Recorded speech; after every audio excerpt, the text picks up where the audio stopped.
In the tapestry of life, where every thread holds a story, America in Black and White emerges as a haven for the voices echoing through the heart of our communities. In this podcast, we wade through the rivers of our collective experiences, celebrating the vibrant hues of change brought forth by the whispers of hope and the roars of action. It's more than just a conversation. It's a journey into the heart of our society, illuminated by the light of those daring to dream and do.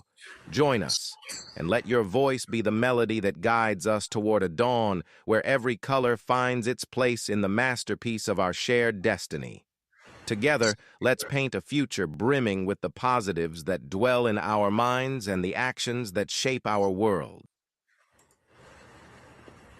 Good evening, ladies and gentlemen, and welcome to another episode of America in Black and White.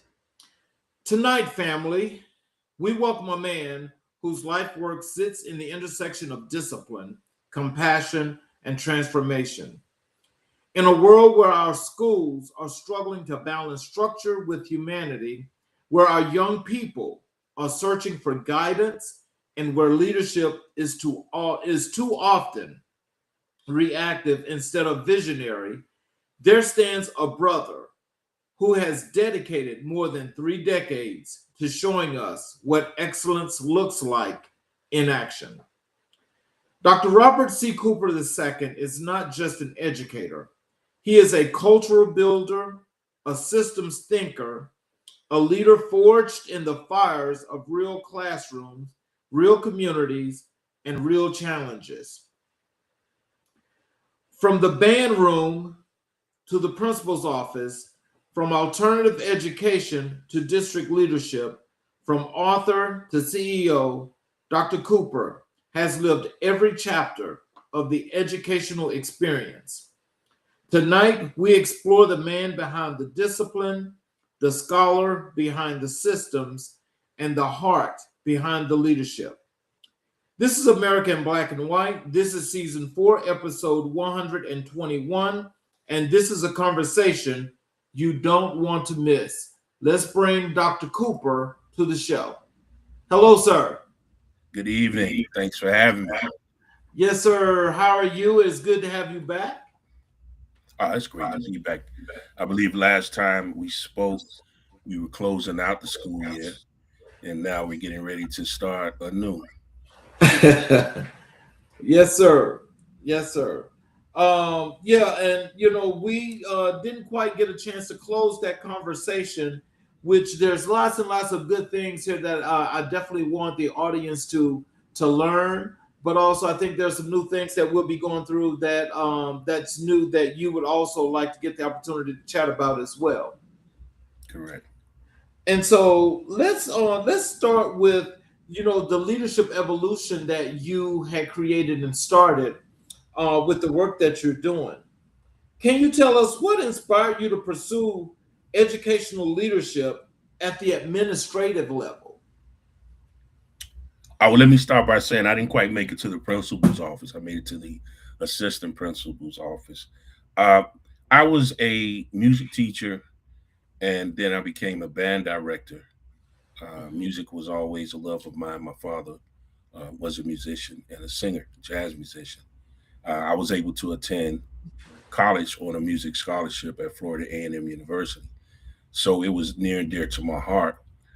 And I saw that as an avenue for many kids or students like myself to get into school.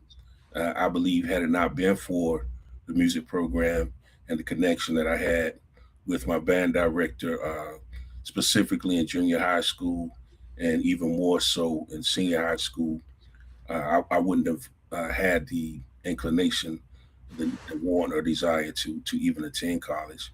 So I wanted to be that for someone else. But what led me to educational leadership or administration was the fact that standardized testing, brought on by No Child Left Behind, uh, put pressure on the schools, administrators, and that trickles down to the teachers to what I like to coin as teach to the test. So Right. you had students trying to pass this test, not to say they weren't getting adequate education and lessons, but it was more pressure to answer the questions that may have been on the test, more so than anything else. And because of that, you've had students be taken out of art classes, the arts classes, I should say, and they were getting double dosed. They were getting an additional math. I believe they called it intensive math or intensive reading to supplement what was going on in their core classes normally. So in order to do that, you would have to remove them from their arts classes, and that began to affect my band program. I can remember often I didn't. The only reason I came to school was because of band practice. I want in band class. So, I had some kids quite a few that could not attend my class because of scheduling changes, and they would have to come after school. And some of them had, responsibilities after school. And those that came just for my program and many other arts, some weren't coming to school. So that bothered me for quite a while. And I ascertained the only way to attempt to change that was to do it administratively. So that began my conquest, well, my exploration, I should say, into administrative leadership. So, as you got into administrative leadership and you knew of some of those changes that you wanted to make, were you able to implement any of those? And if so, what were some of the results that you were getting from those at this point? Well, we're still in this age of teaching to the test. I think it became more prevalent once we started grading schools based on their test scores. I don't think that's well rounded. To me, that's almost like grading a student, and you're just looking at maybe their core subjects or one subject instead of the entire picture. So the pressure was still there, and there's pushback. I fought for arts during my time as an assistant principal, and we were able to thankfully keep our kids in art, but we still had quite a few that were pulled out for that double dose, and that's still happening today. The kids lose their electives in an effort to bolster. And I understand you want them to be, proficient in ELA and in math, but at what cost? But it's still happening, and unfortunately, I wasn't able to make a dent in it like I wanted to. But I am able to touch some, were able to touch some students and keep them on the track, even though they were missing out on some of their favorite electives. And I try to talk about that in my writing as well. Wow. So, how did your assistant principal experience prepare you for your current work? Well, right now, I primarily deal with discipline at my school, the dean of discipline. So I was always a part of the assistant principalship, but that would pull you away from other responsibilities, dealing with curriculum, maybe school personnel, maybe be actual custodian supervision, plant operations, things of that nature. So you were being pulled.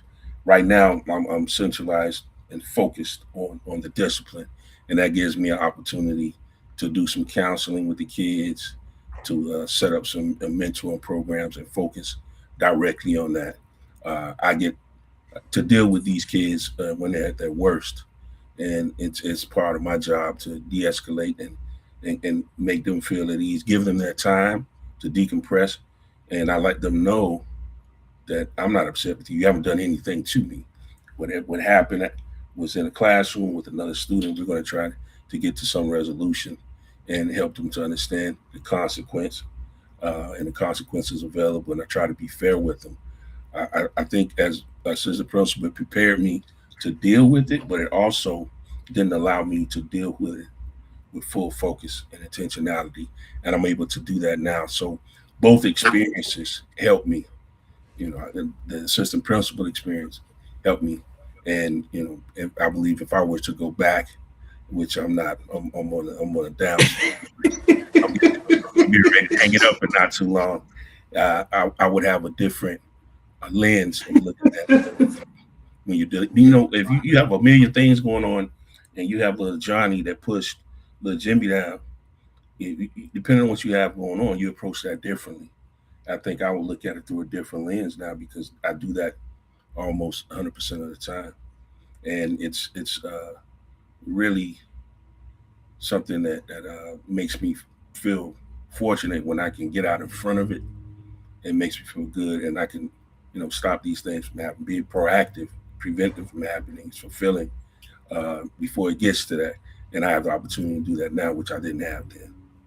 And the kids try because sometimes they have a little bit of apprehension when it comes to speaking with the assistant principal or principal, uh, and they will come tell me, "Hey, such and such is doing this. This is going to happen in lunchtime." So I have a little more street cred or hallway cred now, I would say. Okay. So, what are some of the things you do that establishes this great rapport that you have with your students? Well, and that's one of the things I talk about in my book. You have to listen, and I think sometimes as educators and adults, parents, you get to hear. And you remember Peanuts? What is it? Charlie Brown. Charlie Brown. Wah wah wah. That sometimes you turn that on, and you can't do that with the kids. You have to listen, even if they're dead wrong. I will sit there and listen to the whole thing because sometimes they'll realize, no, okay, Doc, I don't have to say anything because you heard yourself. You said it. That makes no sense. But they want you to listen. You have to be fair. You have to be fair with them. And I think you have to give grace.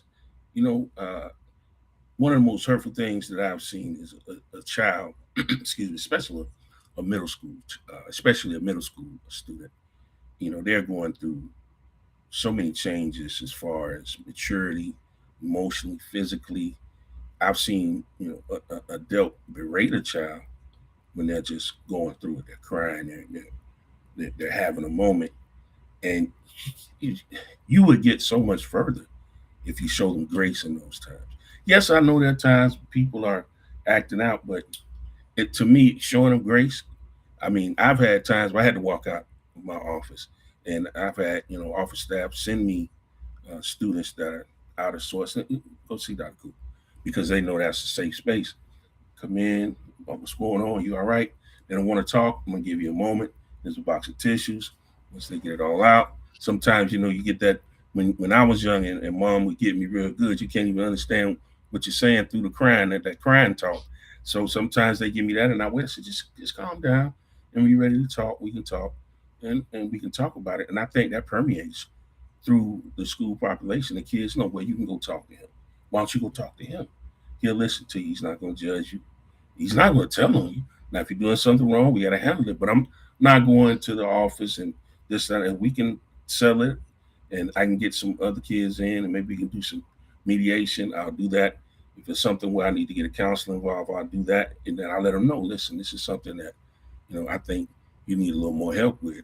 And so that trust, it goes a long way. And I think it helps even more with the siblings that come behind them because they tell you, when you get there, Dr. Cooper is going to look out for you. Now, I would be remiss if I didn't say sometimes kids come, oh, you still here? And I'm like, I never met you with my brother. So it's okay. You're trying to make me feel old. It's okay. It's all right. It's time well spent. I would rather not go to another school because I feel like I would have to start all over with this and build a rapport that I have. And I think relationships and trust and having a listening ear and grace are more important than anything. You can be the world's best teacher and you're given a high level instruction, what we call effective teachers, highly effective. But if you don't have that trust and you're not willing to listen and build those relationships, you really can't go that far. What leadership lessons did you learn from the superintendent's urban principal initiative? That's a great question. Great question. I think the number one thing that I took from that program is that you have to be very aware, self-aware, excuse me, of what you don't know. And I think what happens a lot at the administrative level and in life is that the school system is a microcosm of what's going on in the world. You have people that will fake it until they make it, and I don't support that. If you don't know, then get someone to help you ask questions. And when I was in the program, I had a principal, and she said something to me because I wasn't versed, and I think this is something that happened. It's not happening so much now, but it happened to him. This is my 34th year. So for many of my years in the school system, black males, they were kind of relegated to certain responsibilities in administration. We're going to put you over plant personnel. You're going to run everything, the custodian, security, and discipline. And they didn't get that curriculum piece. And I was, one of those individuals that didn't get that piece.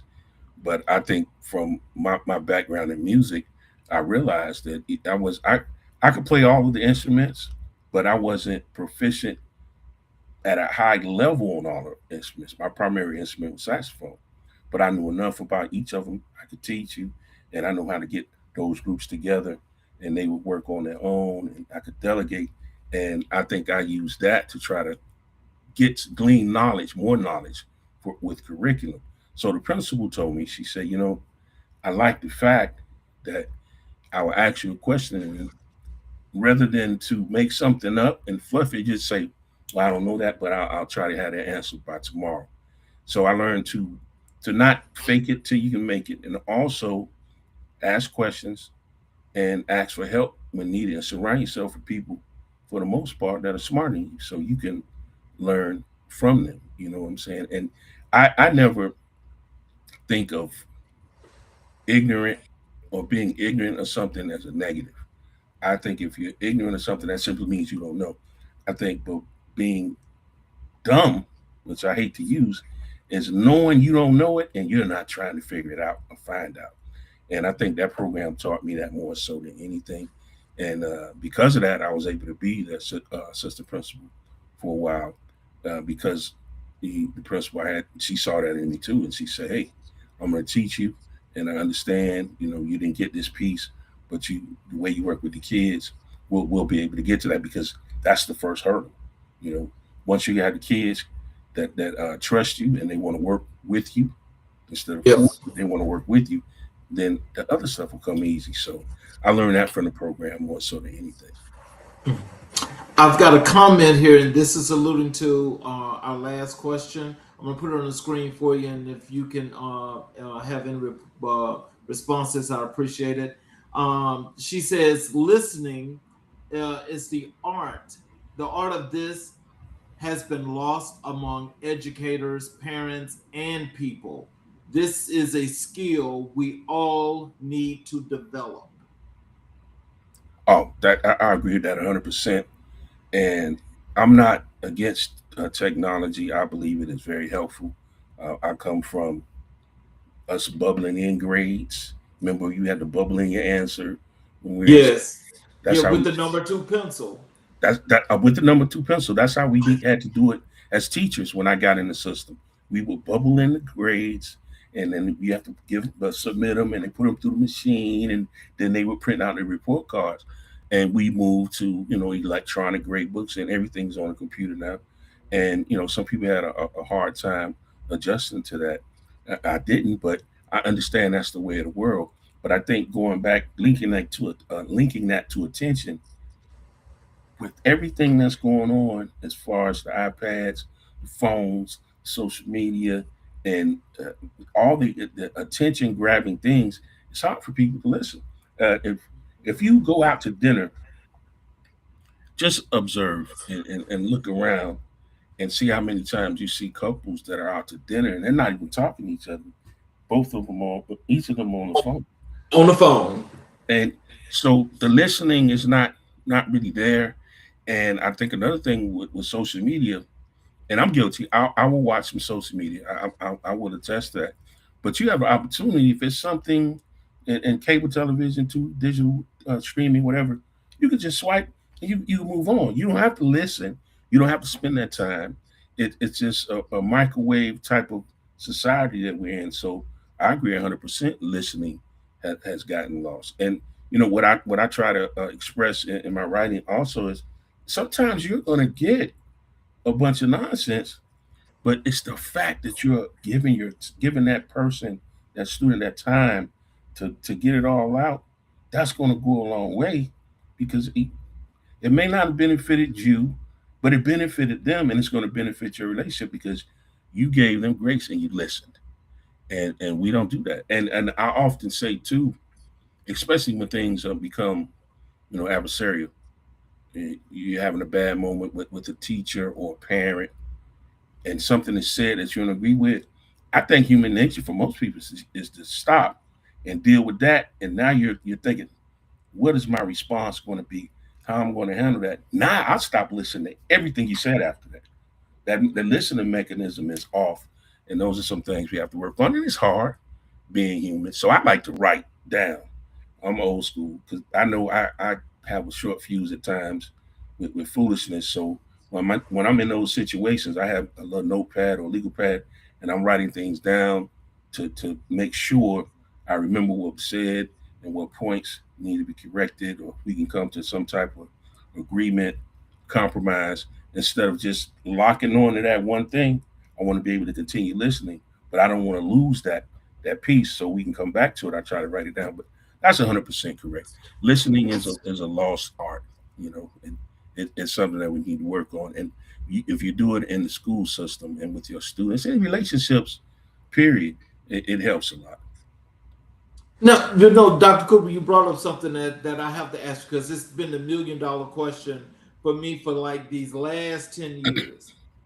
I know that times have changed when you and I were in school. And so now when you see these kids sitting up here with these iPads and computers in elementary school, middle school, and high school, and this is their way of actually doing the schoolwork, but no interactions. Do you see a disconnect there, or how does that work when it comes to the students actually really getting the human experience? I think we've kind of aided in that in the school system. You have lessons and sometimes quizzes, and they say take out your phone or take out your iPad or your laptop or your notepad, ebook or whatever, and let's do this. They have cahoots is something that comes to mind. There's many of them, and the kids can engage that way. But I think it's deeper than that, because I have grandchildren. I have three, seven. I think I have 7, 2, and 4. So those are the ages. Those babies have been on the digital platforms. I mean, almost since they came out of the womb, and I understand it, because as a parent, you need that time that you can just focus, and that's your babysitter. That's your Right. babysitter. So I can't really fault the kids, because that's something that they've always had. I can go without my phone, and I can go without answering my phone, because I grew up with the with the analog phone. And remember my grandma had the one we used to stick finger in and turn. Oh, And okay. if you weren't home, then you weren't home. If you Right. were on the phone, I remember before that you could click over, and they had call waiting. It just was busy. You couldn't talk to that person. And if you were real bad, you just took your phone off the hook and nobody can talk to you. So I don't Right. feel that I have to answer my phone, but I was raised in a different during a different time period. So these kids, it's man, to take that away from them, it's really a problem, because they had it for so long. I watch kids and even my own grandchildren went out in different places, and that battery dies, or that child gets that device taken away. That's a problem, because it's become a habit for me. And then we buttress that by having all these platforms in the school system, and it's a business. I understand that.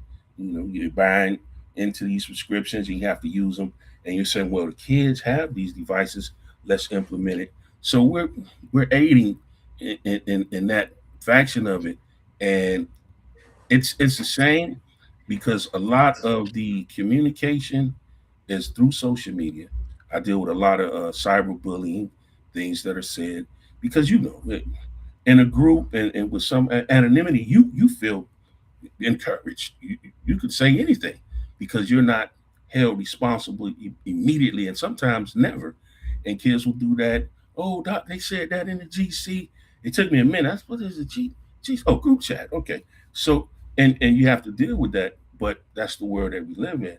We had I won't say experiment, but because it's locked in now, we in my school district we've stopped them from using phones during the school day and during lunch. And, and it was all intention for them to talk more and engage more. And I knew you had your gamers. You take the device. You have some kids don't want to talk to anybody. That's just not them. They want to play on their games. And you had a group that played together.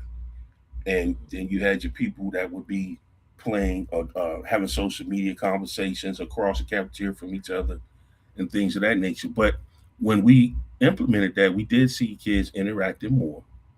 You're gonna have some people still sneaking the phones, but they interacted more, and I think that's a good thing. I also think COVID did a lot as far as damaging the way our kids connect and socially how they get along. I think that homeschooling and the online learning, I should say, it did a lot for socializing in a negative way. It impacted negatively, I should say. So, how do you define effective school leadership in 2026? 2026, I think throughout the years, you have to be able to adapt. And I think you have to be able to delegate and build relationships with your staff.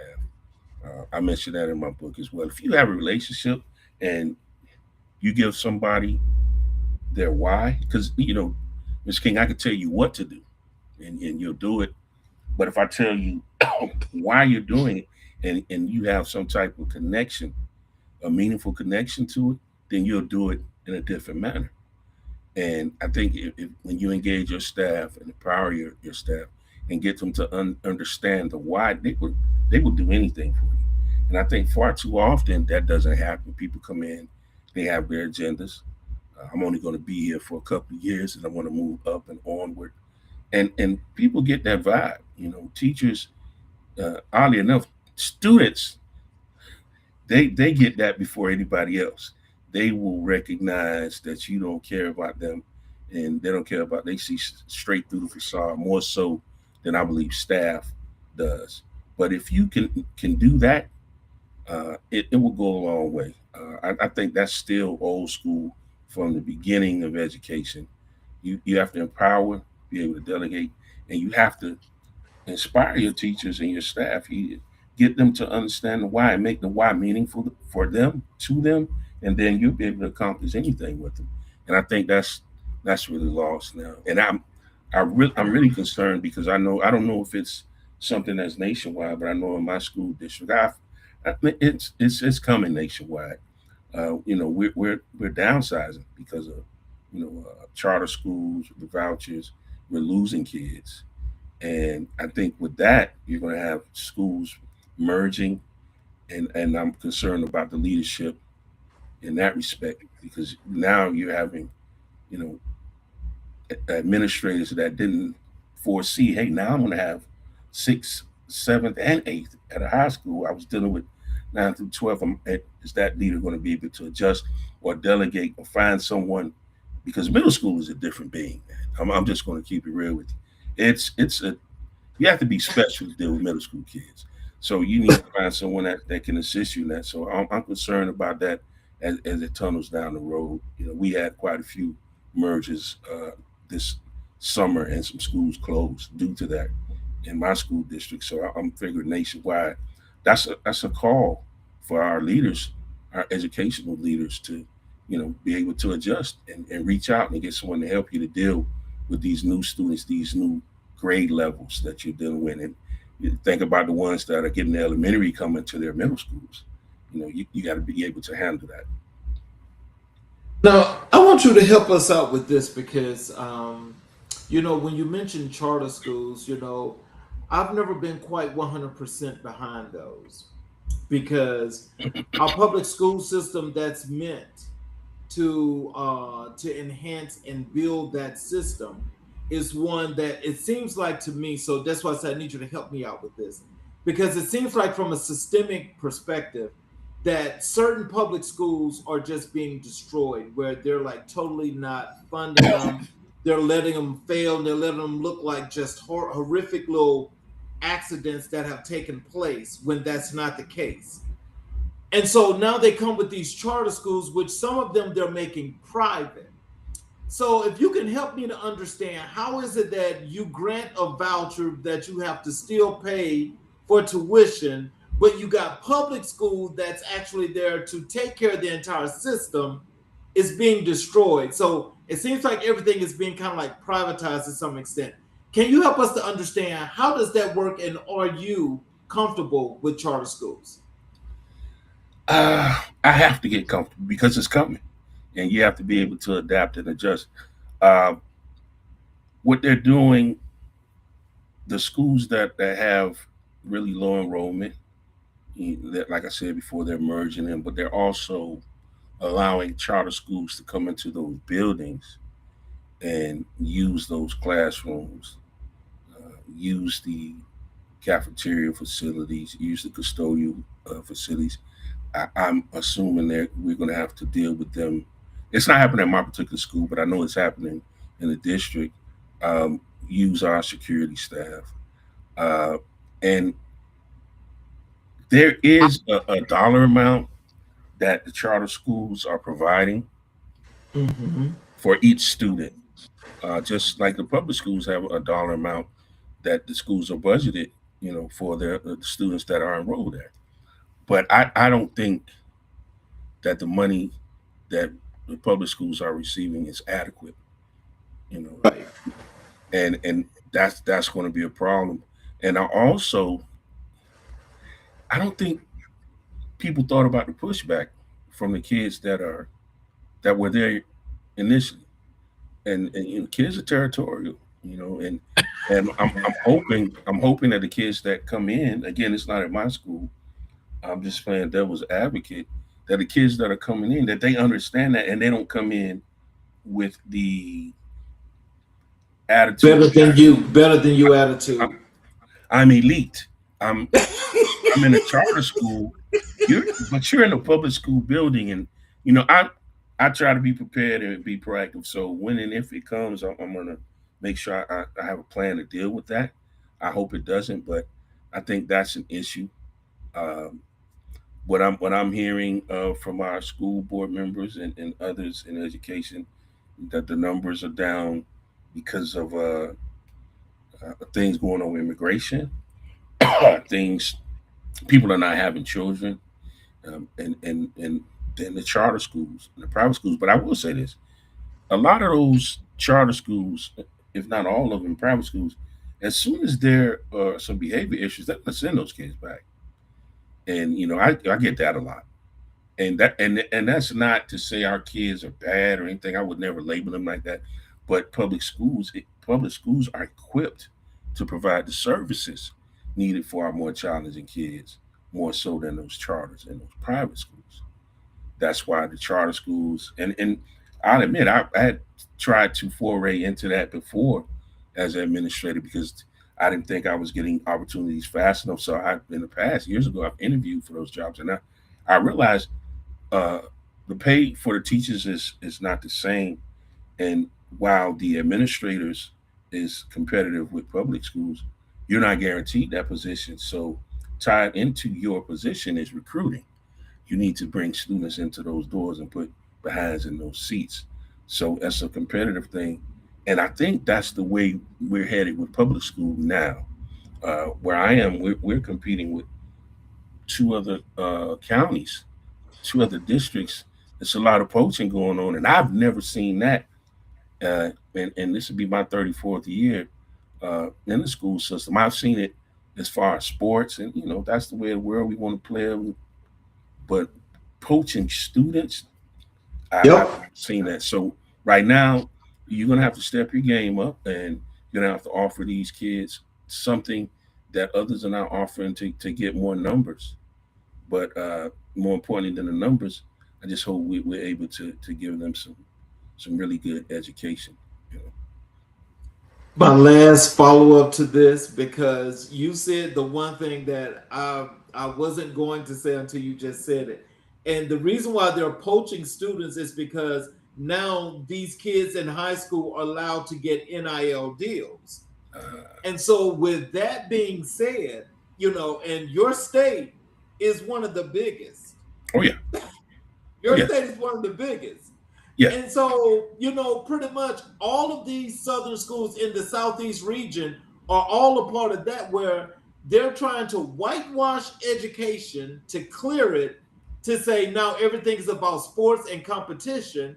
And now the kids are actually moving around like they are in college. So it's like they're their own free agents. and, I have never in my life seen the geographical transfers that I've seen this year. We've had kids come from California and Las Vegas to come play in my neighborhood. I'm not gonna mention yep. my neighborhood, but it just amazes me. And you're right, it's NIL money. We have teams that are loaded, and it's crazy because prior to this NIL, we not too long ago you had to go to school in your district, in your boundaries. That was open, so it was the wild west then. You had kids lived in another county coming over to play. I mean, your bus ride alone it should take you an hour and a half to get to school. But Exactly. now, but now I was truly amazed to see kids transfer from these powerhouse schools in Vegas and California and come play in my school district. I was truly amazed, and I just as an educator and as a person that's in the arts, I just have to say, yeah, we have money to pay these athletes to do this, and they're going to be here for a short amount of time. And I'm an avid sports fan. I love football. I often think about what would happen if I continued to play because I was much smaller than this, and that's what sent me to the band room. What would have happened? And so I love sports. I love watching football. I never stop. But we're paying all this attention and money to these guys that's going to entertain us for a few minutes or hour or two on Fridays, and then they're going to be gone. And we can invest that in our arts and in our schools as far as structure. We have a lot of things that could be better, and that's I think in every school district.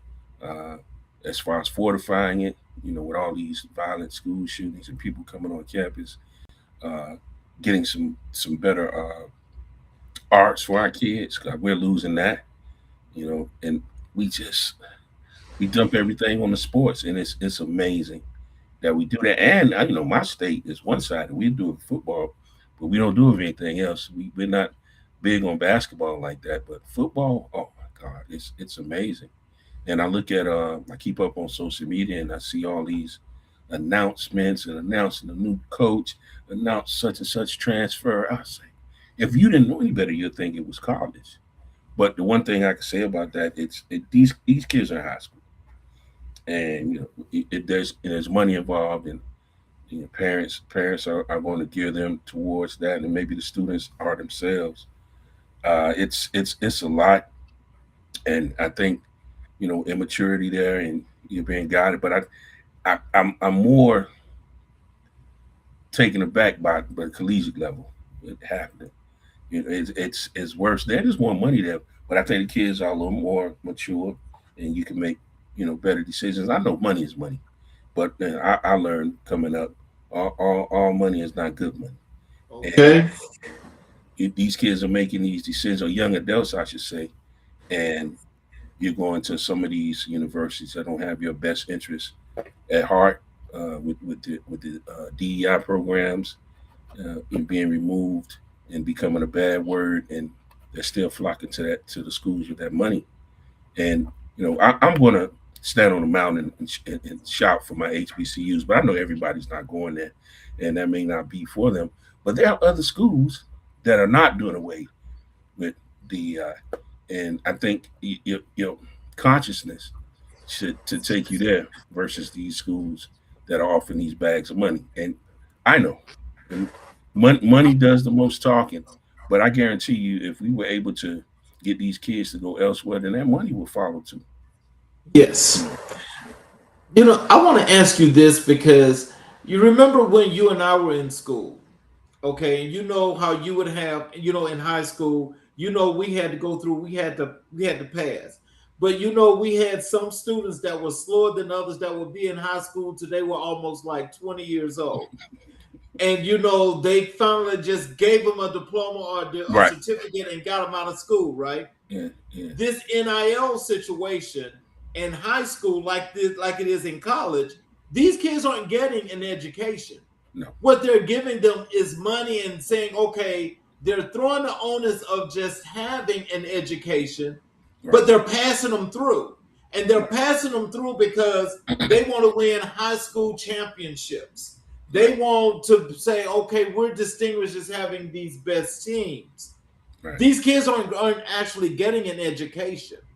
No. So with that being said, has anyone or let's say like even in situations like in your school, are the parents being educated to understand what these NIL deals are and what this money means and how they get this money? Because I think a lot of them are like just saying, the son is saying, I want to go to this school because I want to get this shoe deal. Right. They're giving them that money, and the parents say, okay.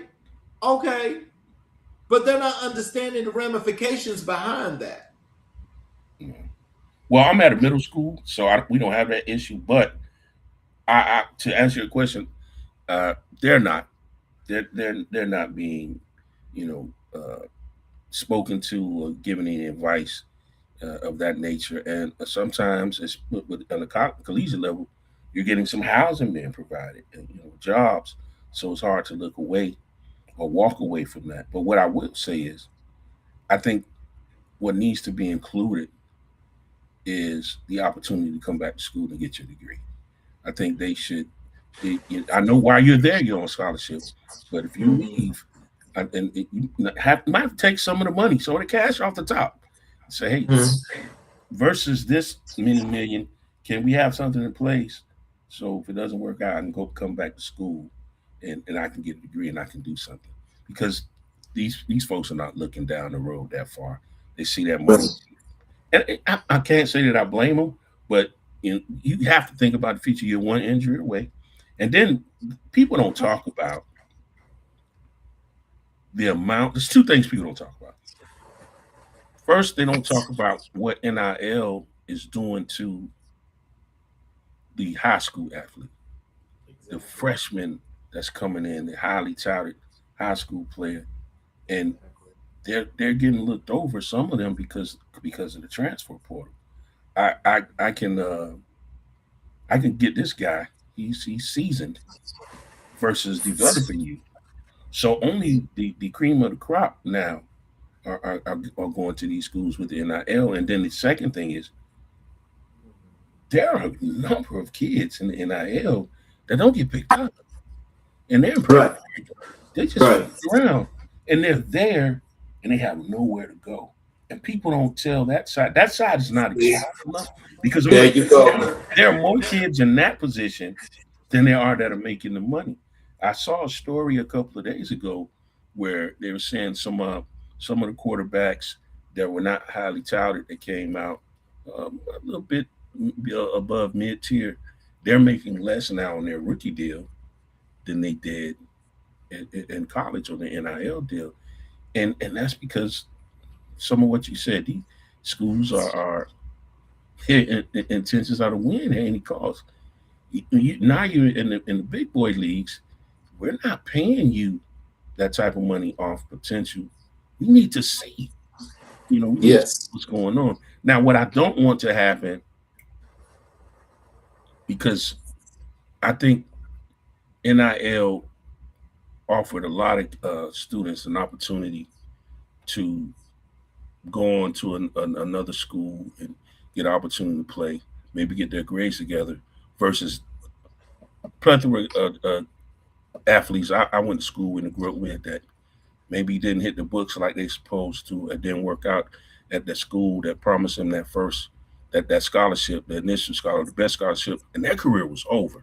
So I applaud the NIL and transfer portal. I should say not NIL, transfer portal, allowing these kids to be able to reboot and have a restart. I applaud that part of it. But again, when you have these kids think, and with high school now engaging in that, you're really giving these kids a sense of, oh, I could just leave. Yep. That's the whole premise. If I could do that in high school, and once I get to college, it's the same thing. But what I don't want to happen, because you can't kill a mosquito with a sledgehammer. Right. Because this thing is out of control, I think they're going to end up hurting a lot of the players' capability to monetize off of their plan, because they've been used in the past and to make millions of dollars off of them. But what they're going to do, they're going to hurt these players' chances with them being able to move around. I don't think you should be able to go to 4 or 5 schools, not at all. But I think they're going to go ahead and start regulating it to a point where it's really going to affect these guys' earnings. It's coming, and I think one of the worst things in society is the need and desire to be able to control and have power. We can fix it. It just takes time. It's with anything else. But I believe that it's going to be a thing where these guys are not going to be able to move, but maybe twice, and the money's going to keep coming. I think it's going to go back to when we were in school. The money's been flowing. They just didn't get caught. Everybody didn't get caught. Right. I've seen guys when I was in college, man, and they have these cars. But no, there was no. So now it is what it is. But I just hope they don't kill the mosquito with the proverbial sledgehammer. And I think that's coming. And the kids are coming out, like I said before, high school level with these grand notions. Hey, man, I'm it. I can just leave. They're going to give me money, and they're not looking down the road to the future. What are you going to do when your time is up? And I've seen some stories where the kids in college are spending that money. And my wife and I had that conversation years ago when I was really banging the table for them to get paid, because I say they're employees. They're not really student athletes. We can put that student part in if we make sure we have something set aside so they can come back to school. But they're not really being taught finances, any type of financial stability down the road. They're not being responsible financially. I saw a kid spending thousands and thousands of dollars for gifts on his girlfriend. I mean, you tear your knee up, God forbid, next practice, then what? The girlfriend's going, the person's going, your money going. So, and that's something that I wrote about too. It's our responsibility to give these kids some financial advice, and so they can be financially literate, because the world it's built to take whatever you have if you don't know. Let's talk a little bit about your work here as the Dean of Discipline, the work and the mission that's at stake. What does the role of Dean of Discipline truly entail? Well, I get all the problems, but what I like to say is that I do more than that. I'm proactive in preventing things from happening. I do a lot of counseling. I do some mentoring, and that all goes back to building relationships and trust with the children. If I'm just the guy that you see when you're in trouble, then I'm not able to do all the things that I do. I also, provide some assistance with uniforms if need be, because they come to me if they're out of uniform, and all of the time that's not something that needs to be dealt with in a harsh way. All it takes is a little listening and a conversation, and you can find out what's going on. You're going to have some kids that don't want to wear uniform. You're going to have some kids that are not truthful. But if you take some time and you've been doing it long enough, you might get tricked every now and then, but it's worth it to listen and figure out what's going on, because I can't punish you for something your mom did, and I can't punish you for your mom's financial situation. That's unfair. and that's not your fault. Even with tardies, I try to talk to the students about that as well. And we as adults, we get frustrated. And I say, well, mom brought him to school 10:30. That's mom. If he or she get behind that wheel, then it's a problem. So you have to build that trust and relationship with them. And I don't believe in managing. The buzzword has always been classroom management. Management and managing means to control. I'm more of a creating and cultivating person. Creating is to bring something into existence, to bring something new, and to cultivate is to nurture and to grow. If we take that approach with their discipline, because I also think that people, educators, think, and I had to realize that as dean of discipline, well, that child should come knowing better. That's not always the case. What they're doing at home may not be, something that we do in the school system. Yelling out or cursing, that might be something they do it at home, and we don't give that any thought. So you have to create the behavior you want instead of trying to manage in that behavior that has become habitual. Let's create and cultivate the behavior. So I spend a lot of time doing that, and I think what goes hand in hand with that is being authentic. If the kids realize if you're being fake with them, you don't care, and building relationships. Say, nice shoes. Or, how your mom doing? I met your mom, talk to your mom. Or somebody tell me the mom is sick. And you can't be fake. It has to be genuine.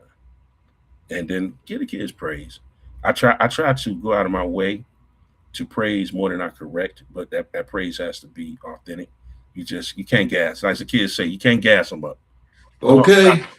Because I get them with that all the time. Oh, I like your shoes. I said, don't gas me up. And they just start laughing. So, it goes a long way. So that helps me a lot. And then you have to have the support of your school. Everybody has to be on the same, vein, man. We got to be together on this, and we got to be doing the same things. What's going on in Mr. X class, he's allowing this, but Mr. Wise. Now, I know we all have a different way of approaching teaching, but we have to be together when it comes to what's being allowed in your class. And then I have to realize there's going to be some instances where I just can't fix it. And you don't want to throw up your hands. You want to ask for help, and you want to find a program or someone that can help you try to fix it or help that student try to fix it. So those are the things that I really think help with dealing with discipline and seeing those kids that make a turnaround. That is really fulfilling. I think the last time I was here, I spoke about a kid that gave me the business for 2 or 3 quarters of a year. I'm talking about the business. I was like, oh my God, what else can this kid do? And it had gotten to the point where I would call that parent, and she, soon I have a mantra, this is Dr. Cooper, Dean of Discipline, and XYZ. Like, oh, what did he do now? That's from his first year, maybe the first semester on. From the first semester, it was cordial. From that point on, it was always, oh, what did he do now? So when he made that turn, when that light bulb finally came on, and I called, and she went to, oh my God, Doc. I say, no. It's not, oh my God, I want to tell you that such and such is doing so much better. I'm so proud of him, and I'm proud of you. And she started crying. So those things, and I talked to him, because there was a while where I didn't want to talk to him at all, because he was just acting out, and I'm like, this is 8th grade. This boy has been consistently like this for 3 years, and he finally turned the corner, and we smiled, and I made it my point to talk to him and compliment him, but I think that made his mom day. I kind of felt a sigh of relief coming from her, and you have to reach out and do those things, because it not only makes the parent feel good. I like to have those calls that are for positive things, but it also gives me a fulfilled moment, and it's worth it. It keeps me going. That's my gas. That gasses me up. So how do you balance accountability with compassion? That's tough. But again, if you had a relationship with them and they know that you're fair, you're going to be able to do that, because I'm known for talking to you. I'll let you talk. and we go through it, and we crying, and I'm giving you tissue, and I understand, feel better. And if you're wrong, I'm still gonna say, now I'm gonna have to do something. I got to call home.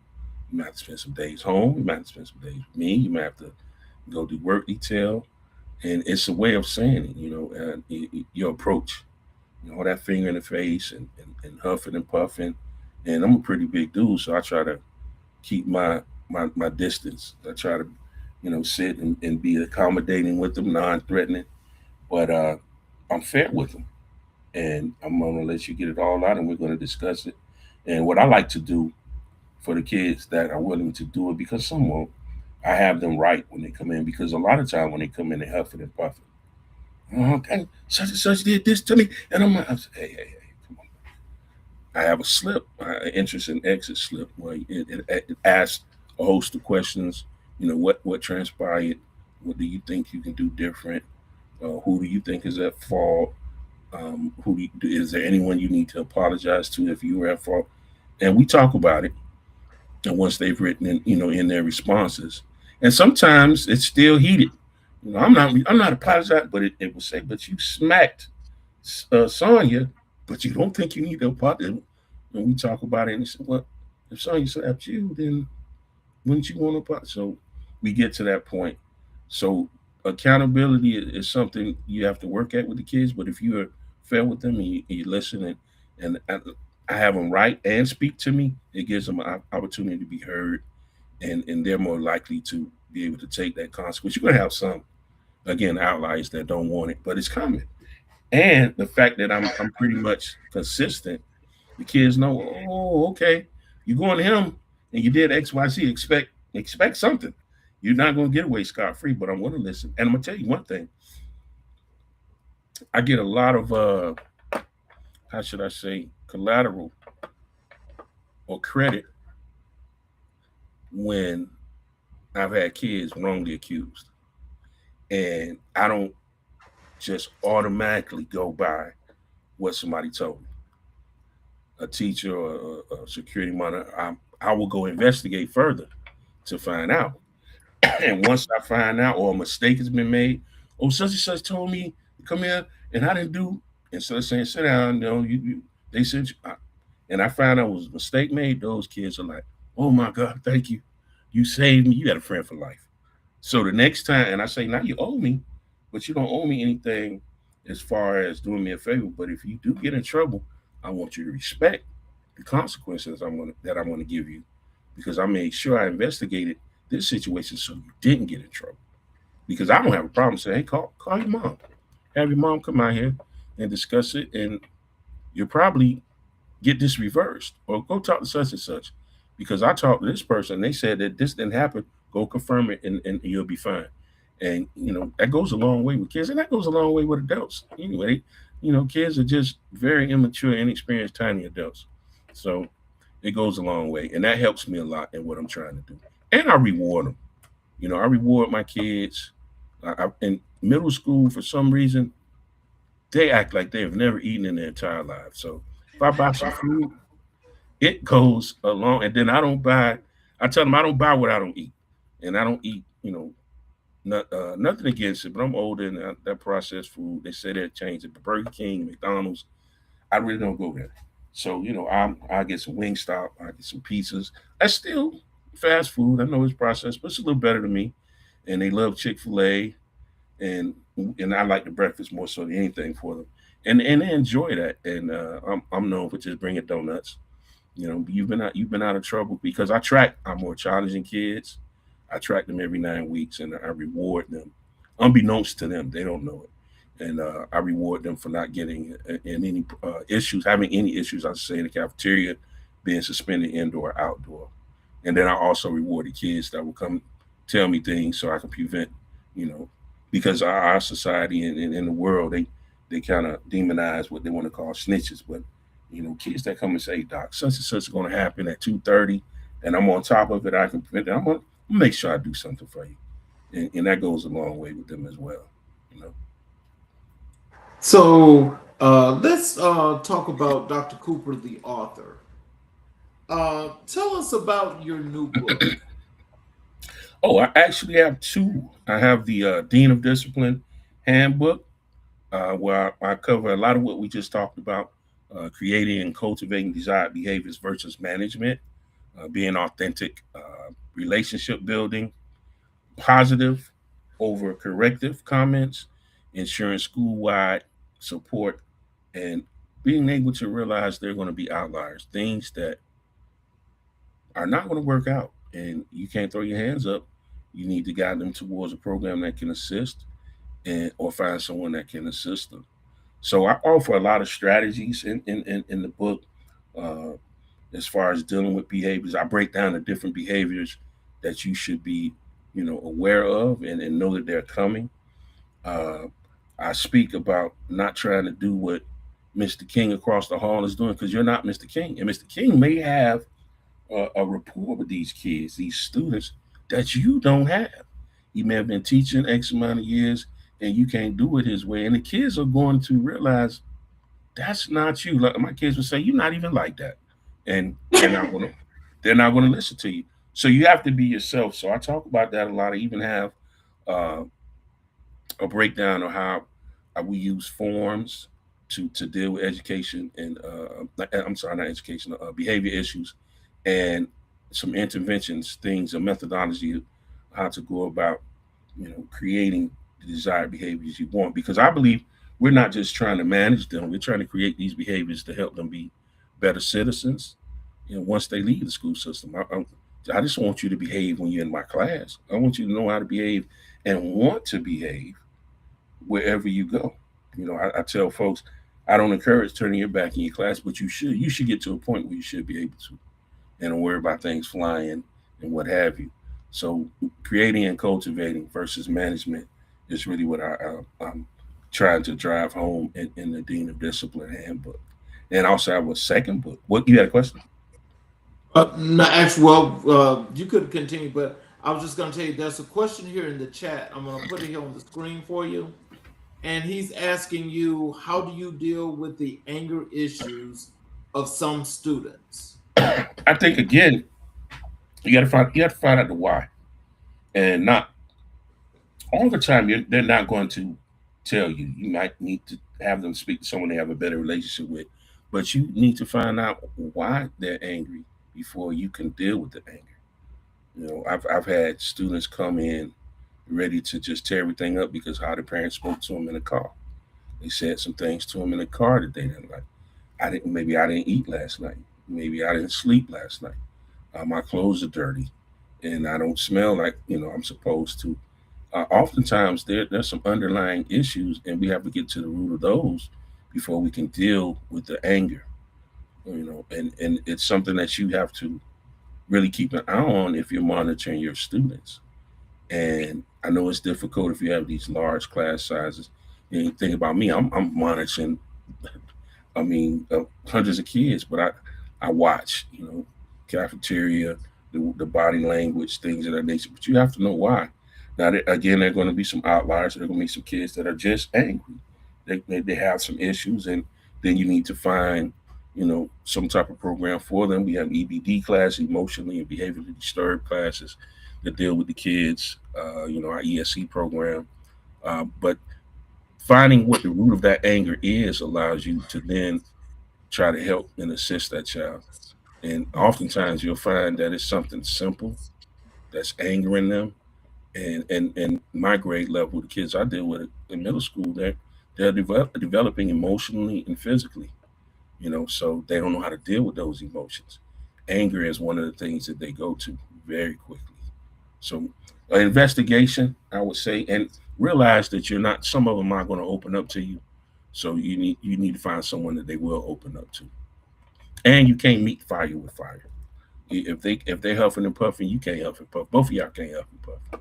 You don't have to step back and sometimes let them vent, because I'm going to allow you to vent in my class. I don't allow in my office, I say, disrespect, but I'm going to allow you to vent. And sometimes some profane things come out, and I know it's in anger, and it's not towards me, it's the situation. But you do some investigations and you listen to them, and quite often you can figure out what the root of it is, and then you can deal with it from there. So, as you were getting ready to talk about your second book. My second book is totally different. My first book that we talked about, um, the last visit I had was the Black Man Manual, and that was something that had been sitting on my soul and heart for a while. And then the Dean of Discipline is what I'm currently doing, and it's a big part of my dissertation. I was dealing with the same topic, discipline and its effect on reading comprehension on standardized testing. But the third book is it's just a labor of love. It's a book of poetry called Love Letters to My Sugar, and it's actually poems that I had started writing. I started writing, I think, in '06. I felt a little separation in relationship between me and my wife. It wasn't a large one, but it was one that was there, that was present nonetheless. And I said I needed to do something about it. And I've always been able to kind of uh, express myself on paper. And I started writing poems. So I would email. She's an educator as well, so I would email her a poem almost every day. I didn't know she kept all of them, and she gave them to me in a binder, and she said, you should publish these. And so, Love Letters to My Sugar is Labor of Love. It's a book of all the poems I wrote her during that time, and it's just a reminder that marriage is something that you need to work at. You need to be present, and you need to be there for your mate, and you need to be able to evolve and adjust with your mate. It's just like, in some respects, being an educator or administrator, you got to adjust, you got to evolve, you got to be proactive. I didn't want to wait till it was becoming something that would separate us before I did something about it. And I asked her about it, how did it make her feel when she gave me the folder. And she was like, made me feel special. And I hadn't seen her blush in a while, so that made me feel very good. So this is something that I think folks would really like, and can help you in your relationship. Everybody isn't a poet, but it's just a reminder that it's something that's anything that you enjoy and you covet. It's work. You have to work for it, and it's worth working for. And I think marriage is something that is just that. I have another question for you here in the chat. Let me put it on the screen. And his question is, what do you do when a student guardian blames the school for low performance? Whoa, that happens. That happens a lot. That happens a lot. Um, what I try to tell the parents gently is that we have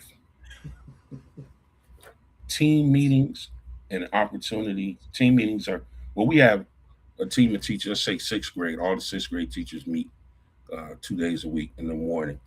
And all of the kids in that particular grade level, they go to all those teachers. If we have two or three math teachers, all those teachers are there. All the sixth graders go through that team. So we have an opportunity for the teachers to come in team meetings at least 2 days a week and meet with all of the teachers. And you can get any insight that you want on what the students are doing, any problems that they're having. Also, we have a portal where the parents can go in and access all of the students' grades. You can see in real time what your students are doing, how they're doing. Also, we have progress reports. So we have all those things going on, but what you'll have is parents that don't access those things because they just don't, or they don't know about them. So I impress upon them that we have opportunities here for you to keep up in real time what your kids are doing, and we have tutoring. We have, if you bring your child to school earlier, allow them to walk to school earlier. We have morning tutoring where you can come in. School starts at 9. We let kids in the building at 8:30. You get there at 7:30. We have tutoring for you from 7:30 to 8:30, an hour, 4 days a week. So those are opportunities that you can have to help out with the learning process, the educative process. But it all comes down to letting the parents know that they have access, and let them know that you're there for the kids. So, can you tell us what message did you want black men to take away with from the Black Man Manual? What did you want them to get from that? It's a lot. But I guess the main thing I wanted to speak on is that we're responsible for our black men and our black boys. Whether you're from a single parent home or not, we're responsible. All of these black boys and young men are ours. So you have an opportunity to mentor them, give them some words of advice, whether it's out in the public or in the school system, volunteering, what have you. We need to do that. I also talk about the importance of relationships, how we move in that area, respecting our women, how we dress.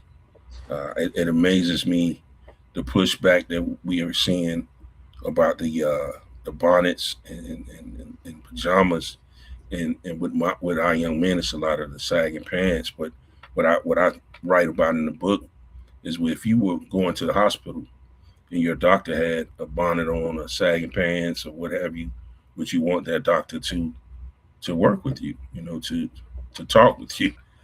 Same thing with a lawyer, anything else. So you hold these people to this high uh, stature, but then your self esteem doesn't allow you to do the same for yourself. So we're responsible for each other.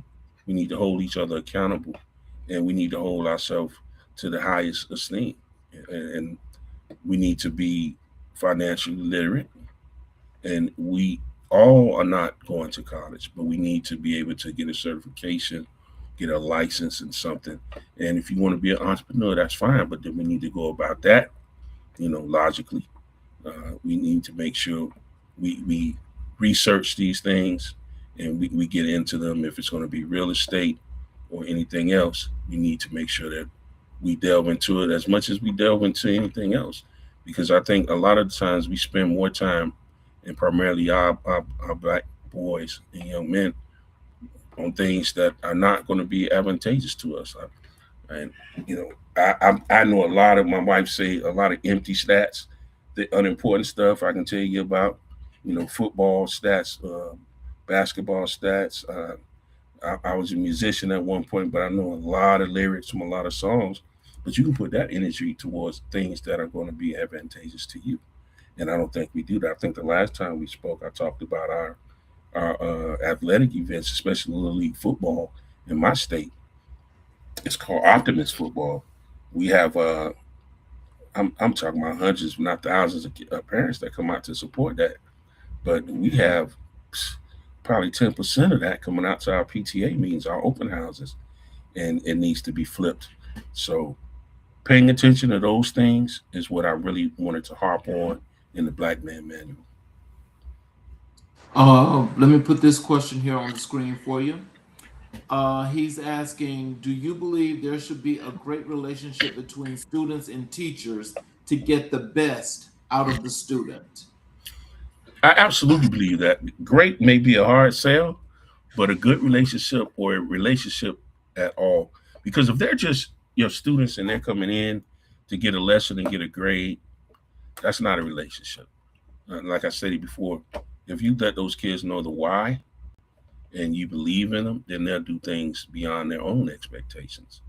I had band directors and football coaches that made me think I could do things that I didn't believe I could do, and I was able to accomplish some of them because of their belief in me.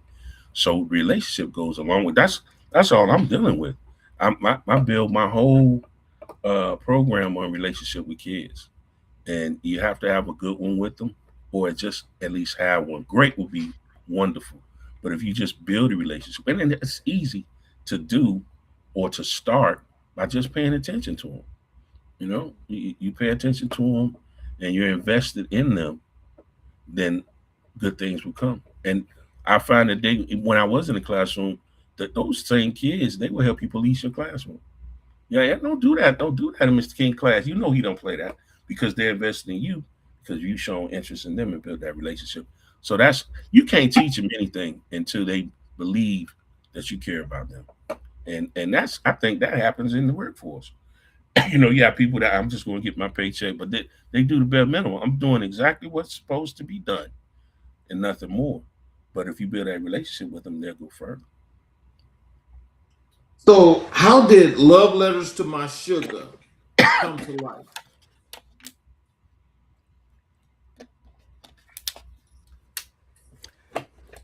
I didn't want there to be an opportunity for my wife not to know how much I care for her. And I was writing about things in real time. You know, I know most people, I would assume most people in a relationship have had conversations where your partner doesn't share everything or open up. Well, you should have told me that it was bothering you. So I write a poem about that. You know, I didn't open up because I felt this way, but no, I always, you know, love you, so forth and so on.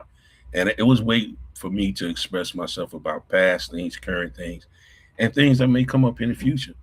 But primarily, it was an effort to be there and be present in a relationship with my wife, and to make sure that I was able to evolve with her and adjust. And if she was moving away, I need to make sure I need to do what I need to do to get her to move closer back to me. And I think through poetry, that was my way of doing it. Now I'm still working at it because it's not a perfect thing, and it wasn't meant to be perfect. But she knows how I feel about her. She knows that I'm in this for the long haul, and she is too. Let's talk a little bit about your community engagement in Black history. How do you define community leadership? Uh, Present.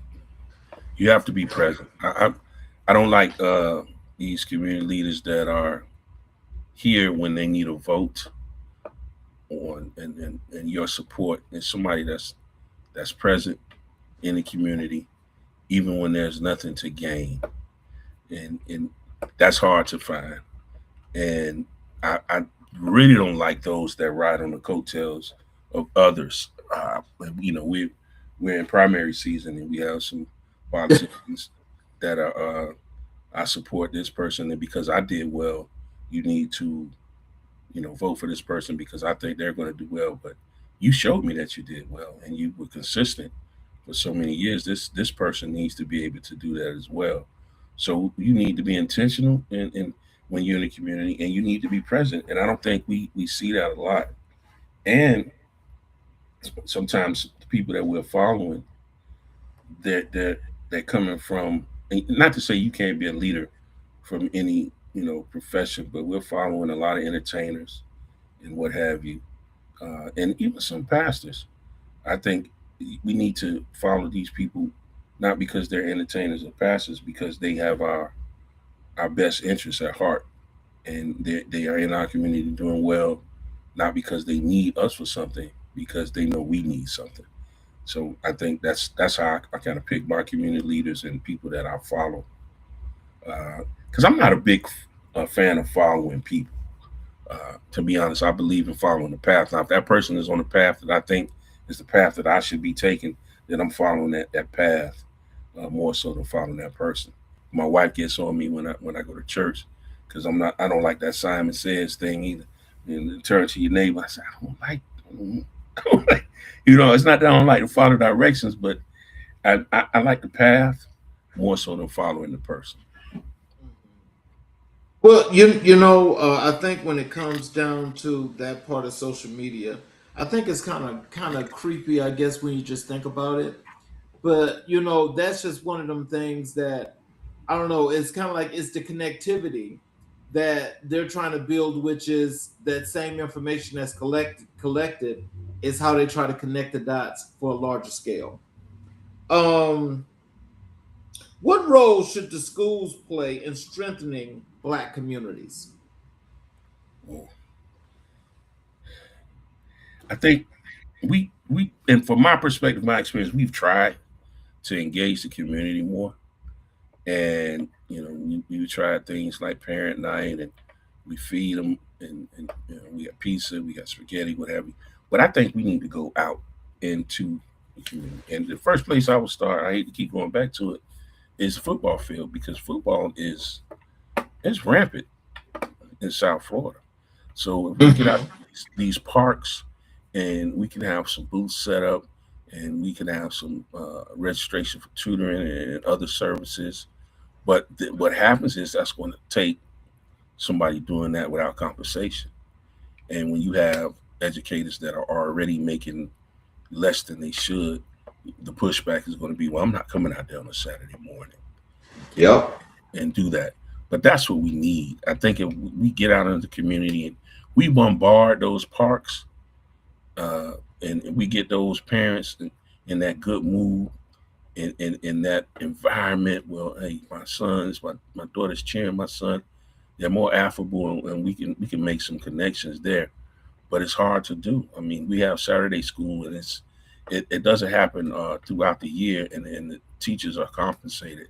But you're going to have a hard time having educators do that. But I think that would help with the school going into the community, and in that particular space, that's where you'll get the majority of your connectivity right there, because those parents come out to support, even the practices, even if they're dropping off. But you have more time if it's a game because they're out there for hours. We have to do that, and I don't think we do enough of that. So, can you tell us how has Black history shaped your leadership philosophy? Hmm, that's a good question. One thing that I've taken from just not only Black history but going to HBCU is that I truly believe that we have to be, as a people, more prepared and hold ourselves to a higher standard. That comes from dressing, the way that you speak. I speak about that in the Black Men Manual. I don't I don't support. Oh, you're speaking white. I'm speaking properly. There's no black and white speaking. The way I speak at home with my friends is not the same way that I speak when I'm at work. But you can call it code switching, you can call it whatever you want, but it's the proper way to speak.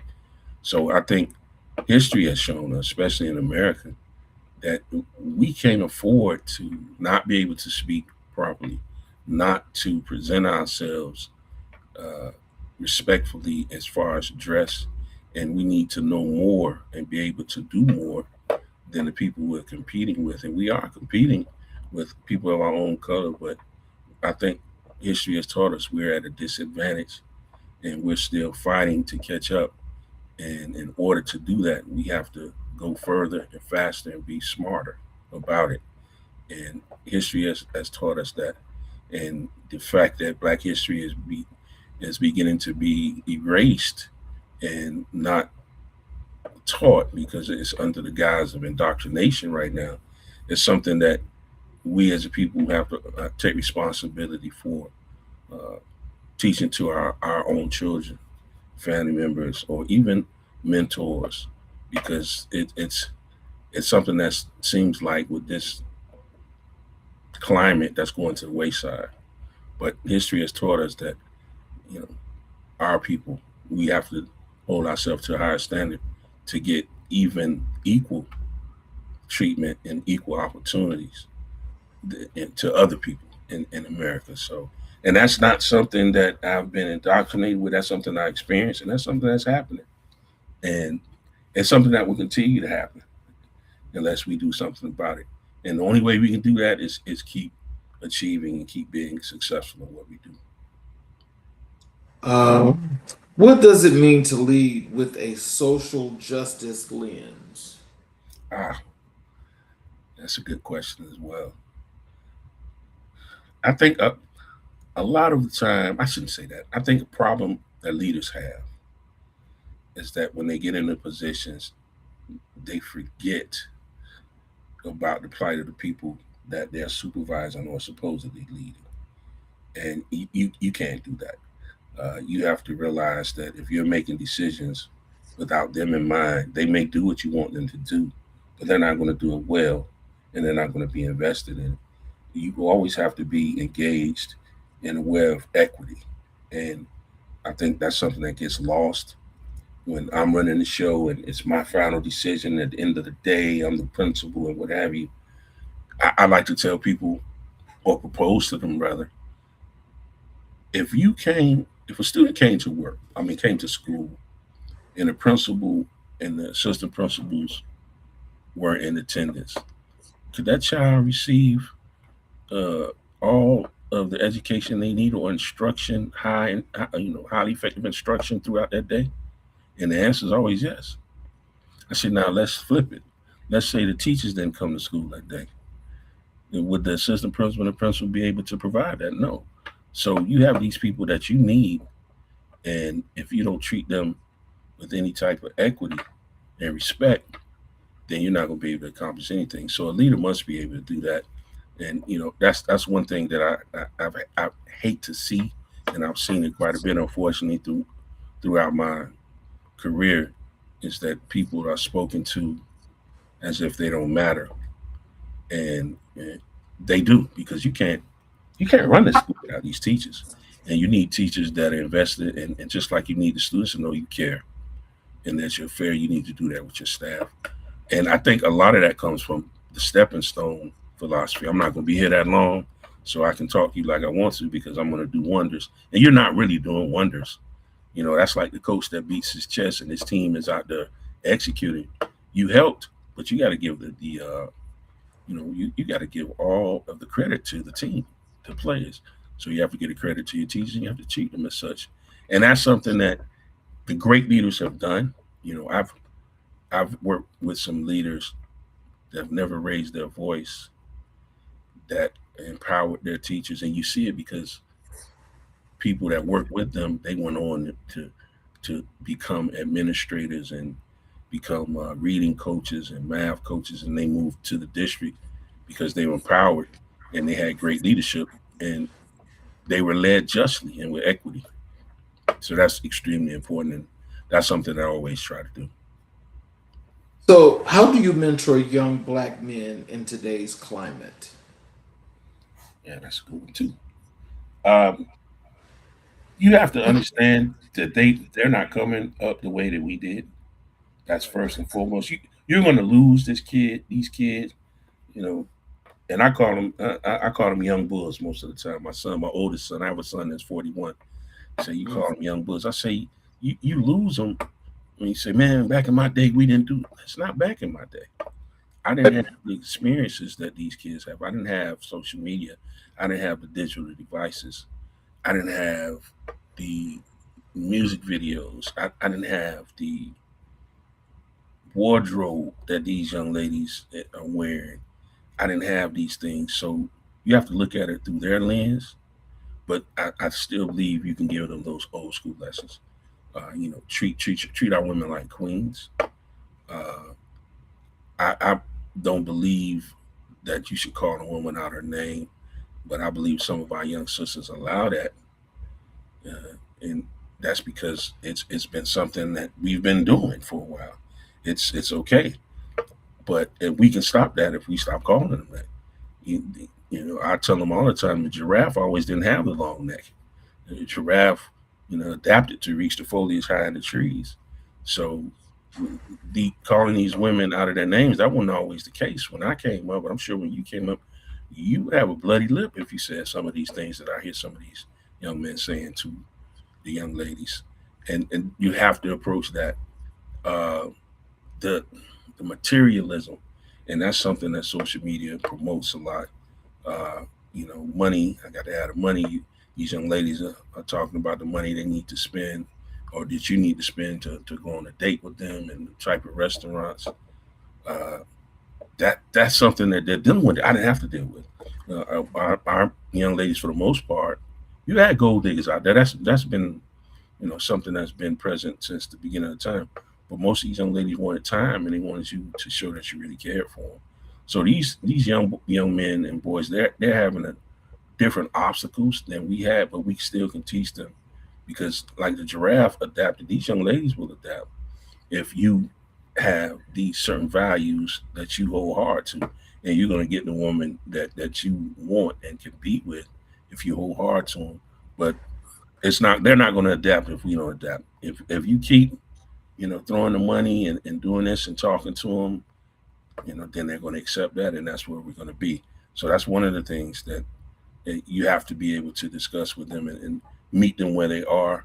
Finances,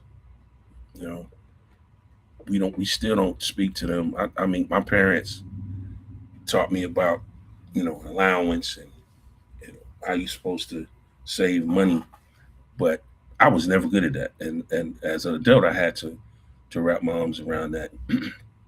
I was, I think what was driven home more so was, you know, being clean, make sure you're upstanding, you don't lie, you don't steal, things are disrespectful. But I think we really need to impress upon them financial literacy, very much so. Final question for you. What does the future of Black education look like to you? Twofold. I think in the public school, unless there's a change in the climate and in the politics, it's something that is going to be hampered by not teaching the full complement of what America has been, both its good and its bad. Because if you learn something, you're supposed to learn all aspects of it. I think that if that continues, then the onus will be upon us to educate our children and teach them the things that are not being taught. Um, Privately, I don't think that's an issue.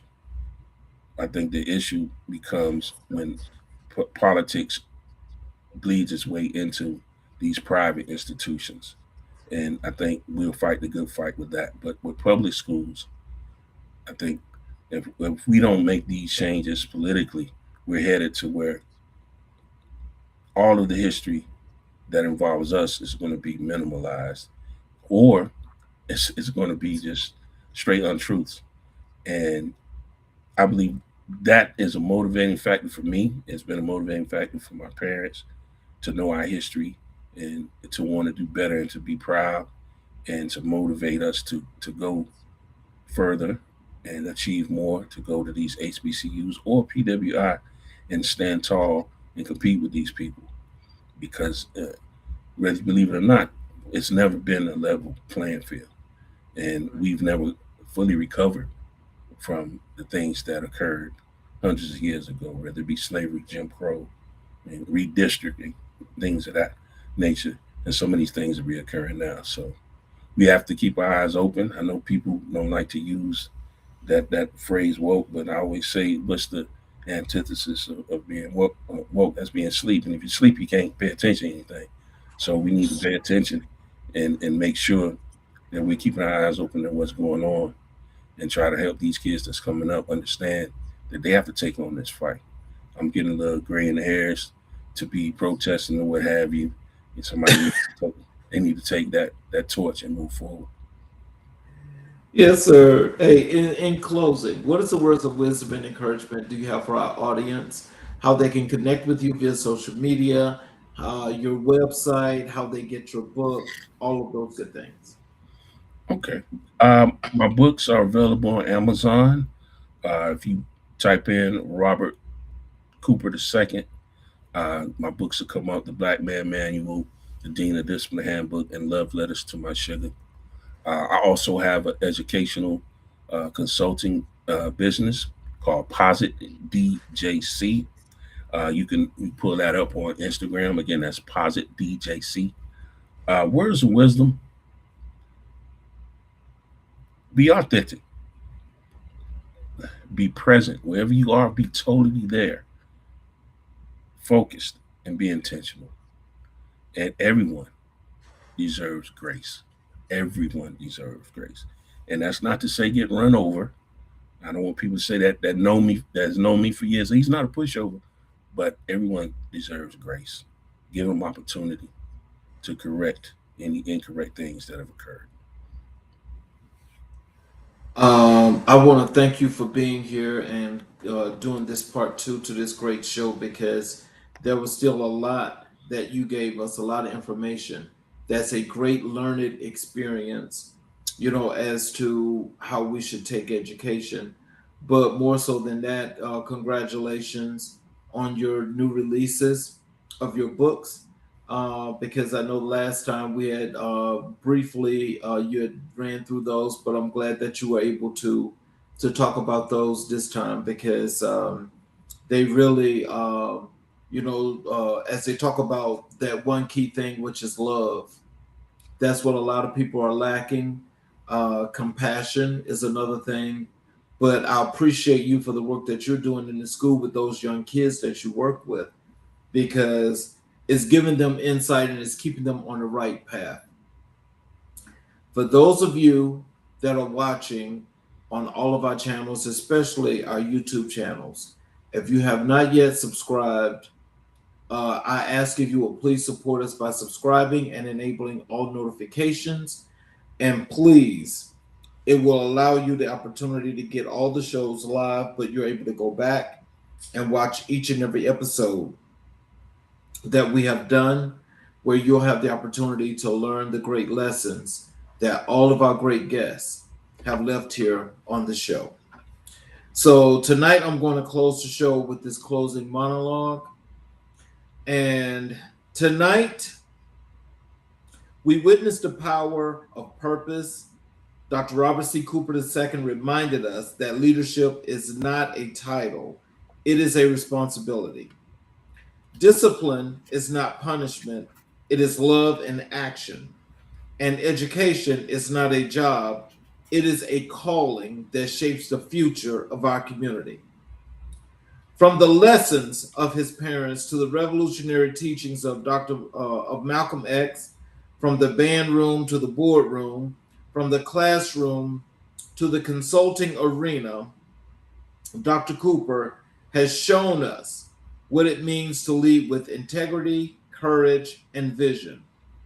As we close this episode of American Black and White, let us carry forward the reminder that our children deserve structure, our schools deserve strong leadership, and our communities deserve champions who refuse to give up on them.